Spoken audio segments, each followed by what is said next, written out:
Hi, everybody. Thank you for joining Preventing Procrastination. This workshop is being recorded, so I'm just going to ask that you keep both your audio and video disabled. Just want to ensure that everybody's privacy is maintained. I have opened the chat that you will see. It is a chat feature, and I will ask that you feel free to use this throughout the presentation should you have any questions, and I will certainly do my best to respond throughout the presentation. My name is Liza. I am the host of the workshop this afternoon, and I am an academic advisor from the First Year Center.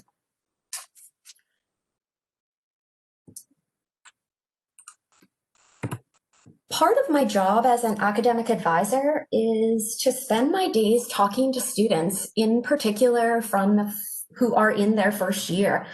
And I've heard from many students this year that this remote nature of course delivery has presented many challenges, especially as it relates to missing the structure of an in-person class. And today, I'm really hoping that each and every one of you can walk away from this presentation with one tip or strategy that's going to help you to stop procrastinate and to really stay motivated as we all work in this somewhat challenging environment.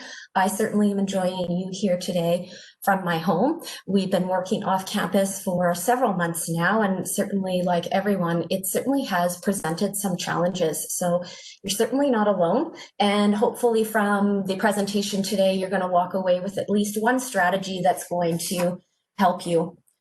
When we talk about procrastination, we're really talking about delaying or avoiding something that we don't want to do, and temporarily doing something that we enjoy instead. When it relates to school or studying, I'm sure everyone in the audience today has engaged in one of the activities that you see here listed on this checklist when you're looking to possibly avoid studying or doing some level of schoolwork. I can say for myself, this visual certainly represents me on days when I'm working from home and I have a particular work task that I'm supposed to be doing, but in fact, I'm avoiding it by doing something that is a distraction. And for me here at home, I'm finding that chores are the thing that I do the most when it comes to procrastinating. For those of you in the audience today, if I go back to our checklist here, certainly I've heard from lots of students that social media, video games, even chatting with your friends, those certainly represent some of the common activities that individuals engage in when it comes to procrastinating. None of the activities that you see on that checklist are inherently bad. In fact, I've certainly advised students on a daily basis to engage in any combination of those activities, as they certainly can be an essential part of trying to find that school and life balance. They're all part of really good, solid self-care. The problem, however, comes into play when we start to use those activities as a way of avoiding something else. And I think for students at the moment, that avoidance is studying or engaging in school-related tasks.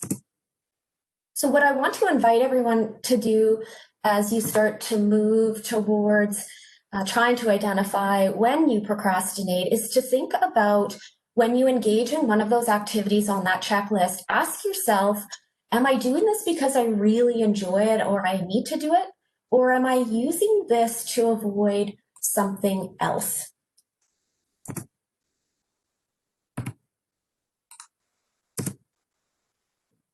When I talk to students, certainly there are real reasons why they're procrastinating, especially in this online or remote environment. I would say the number one reason students indicate that they are procrastinating is related to feeling that lack of motivation. I know for myself, working from home has certainly presented challenges, as I mentioned earlier, and I'm sure for you trying to do school from home as well has been challenging. And I think that lack of motivation comes certainly from the lack of structure that you have, probably the lack of diversity. You're doing everything from home now. Other students procrastinate because they feel, studying might be boring for them. They might rather be doing something different, anything. In fact, I just don't want to study at the moment. Other times, students really do feel that the task at hand is too big or too overwhelming, or they don't necessarily really know entirely what the assignment is asking them to do. So they have challenges knowing where to start or begin. All of these are really valid reasons for procrastinating. And I think it's really important today as we move through this presentation to understand that, in order to find yourself in the future moving away from procrastinating and getting at the task at hand, you want to be free to be able to not only own the procrastination that you're doing, but also to really understand why it is that you're procrastinating. So we've all been there. I certainly raise my hand as someone who procrastinates. So, don't feel that you're alone here. There's no judgment. The intention today really is to identify why we're procrastinating and to identify some of the strategies to move us out of procrastination. So in order to stop procrastinating, I think it's really important to understand why we are. And there definitely is science behind this. There is, in fact, something happening in our brains when we procrastinate. So during the cycle of procrastination, first, we are thinking of something unpleasant that we don't want to do. And so for the purposes of this workshop today, we're going to use the example of studying for a midterm exam or perhaps a final exam. So you're thinking about needing to study for that exam. When we think of this unpleasant task, because again, it's not something that you are necessarily wanting to engage in, there are regions within our brain, in fact, the pain regions, they light up as if we're actually experiencing physical pain. Now, that pain, it definitely feels real. And so our brain, in order to protect us from this pain, redirects us to something more pleasant. And here's where that checklist of activities that we've all engaged in comes in. So here, for the purpose of this visual, you're actually going to be directing yourself to something more pleasant, which happens to be social media or, digital in nature. Maybe there's a favorite show on Netflix. Maybe you're going to scroll Instagram. Maybe you're going to get on Snapchat. Whatever it happens to be, your brain is going to redirect you to do something that feels more pleasant for you. This actually temporarily decreases our pain and makes us feel happier. But the key word here is that it only does this temporarily. We eventually do come back to thinking about that task that we need to do. So in this instance, we know midterm is coming. We must study.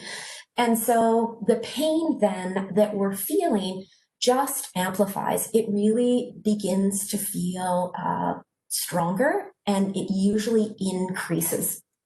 And this really is when we get caught up in that cycle of procrastination. So we continue to feel the pain as we think about the thing that we don't want to do, and then we continue to try and avoid it by replacing it with activities that temporarily make us feel, better. So we all have those activities, but again, it doesn't help us at the task at hand, and we get caught up in this cycle. So in order to break this cycle, I have 5 proven strategies. They've all been well researched that are going to help you break this cycle of procrastination that we all find ourselves in. Myself here working from home, and you trying to do your studies virtually from home as well. So strategy number 1 is actually related to time. Really the hardest part and the cycle of procrastination needs to be broken by just getting started. And oftentimes, and I'm sure you've all been there, the hardest part of studying really is actually getting started. You can use that in the context of exercise as well. Sometimes the hardest thing about a workout is just actually starting that workout. So in the context of studying, that's the example that we're going to use today, getting started represents the most challenging piece. So setting a timer for 2 minutes is going to be strategy number one, which might sound quite simplistic and straightforward, but really, it really helps you to overcome that idea of getting started. Because once you get started and focused on what you're doing, this pain that you feel related to the task that you're supposed to be doing really does begin to fade away. So no matter how challenging the task is, we can all, I promise you, work for 2 minutes. And after that 2 minute period of time, when the timer goes off, you can ask yourself, was that so bad? Can I keep going? And the more that you set that timer and the more time that passes, in fact, you've actually completed something. And there really is research behind this. James Clear provided the link for you here. It's a graph that actually shows you how we feel the most pain when we are actually procrastinating. It isn't, in fact, when we're completing or engaged in the task or the action that we're trying to avoid. In fact, the hardest part is, as I said earlier, getting started. When there is something that we're trying to avoid doing, our brain does think of it as pain.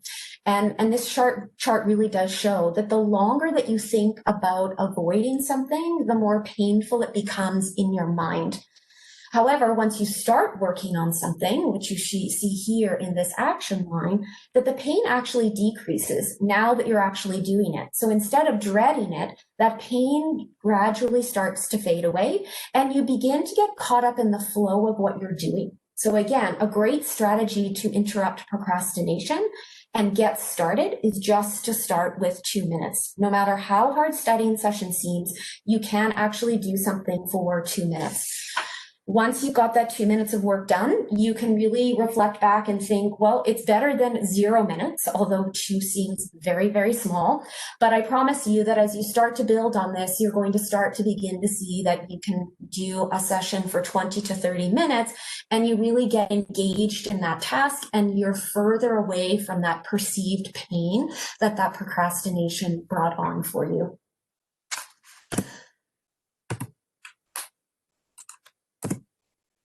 The second strategy, and I think that this is a strategy that works really well, especially in this online environment that we're all finding ourselves in now, is to get yourself an accountability buddy. I think one of the biggest challenges that, in addition to that lack of motivation that students are feeling right now, part of that is related to the fact that we've lost that social connection in many ways that in-person classes and an in-person school experience provides us. We no longer congregate in the library for study sessions. We no longer have people around us engaged in the same activities that would be studying, where you feel that sense of motivation because people around you are engaged in the same tasks. So again, the second strategy is related to finding an accountability buddy, and that buddy can be found online. So, we are absolutely, as research shows, more motivated when we connect with others. And again, I think that's why many of us are feeling a lack of motivation right now, because we're feeling disconnected. And an accountability buddy can really help to keep you on track. It can be something as simple as finding someone, whether it's a friend that you have, whether it's a family member, or maybe it's someone that you've met virtually through one of your classes in the chat rooms. It can be something as simple as asking them to text you later on because you have thrown out into the universe that you're going to work on a particular task this evening. So again, it can be something as simple as, I'm going to work on chapter 7 of psychology tonight. Can you text me later to see if I did it?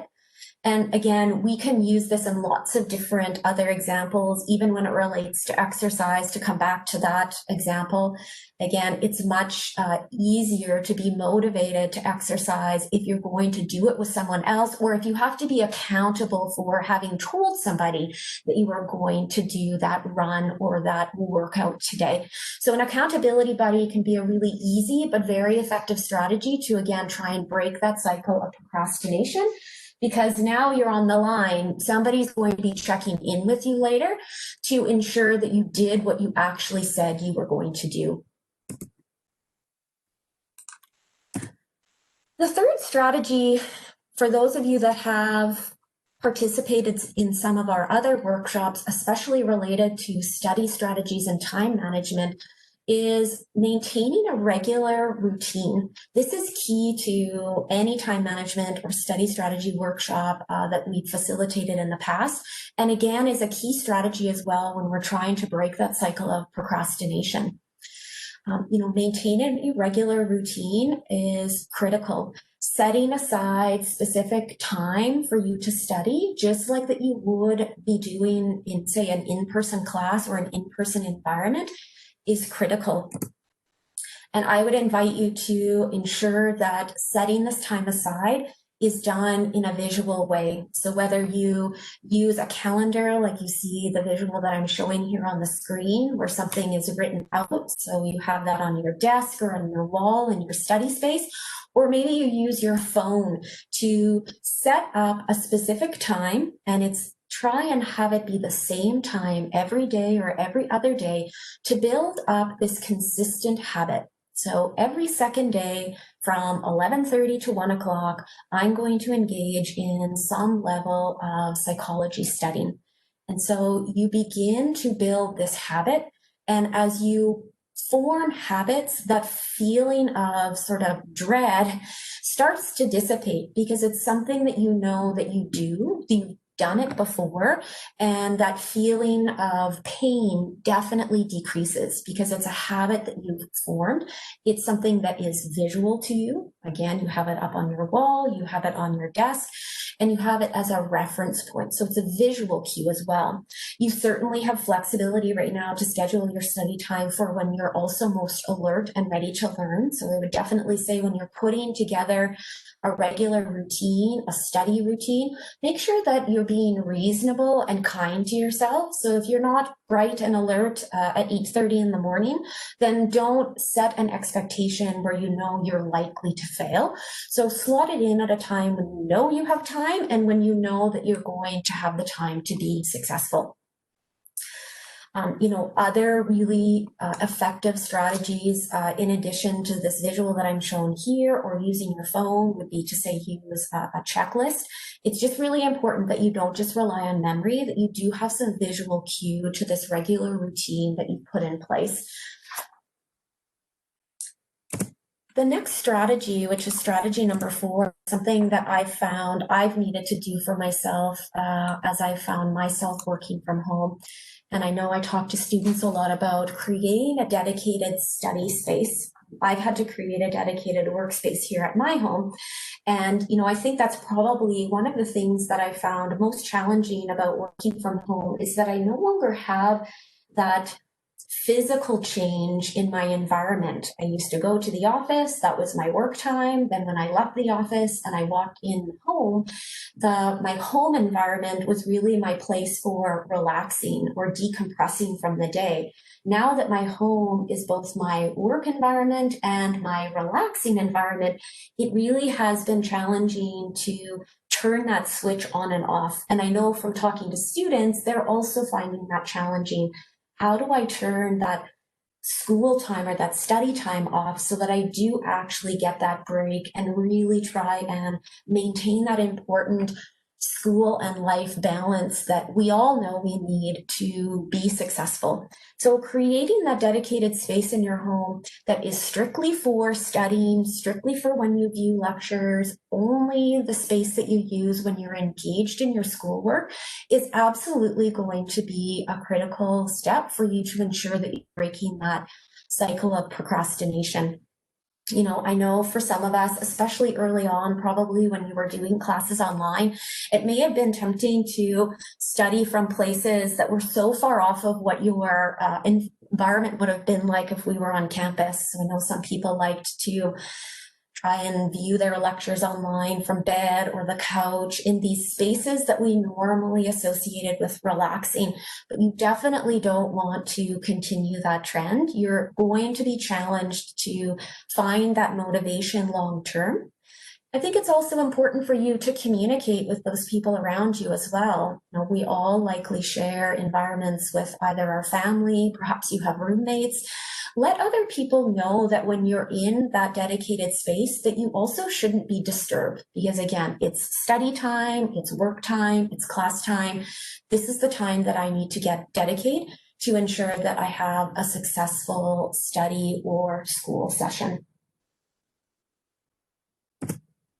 The fifth strategy that has been well researched and again is related to a how to get motivated chart.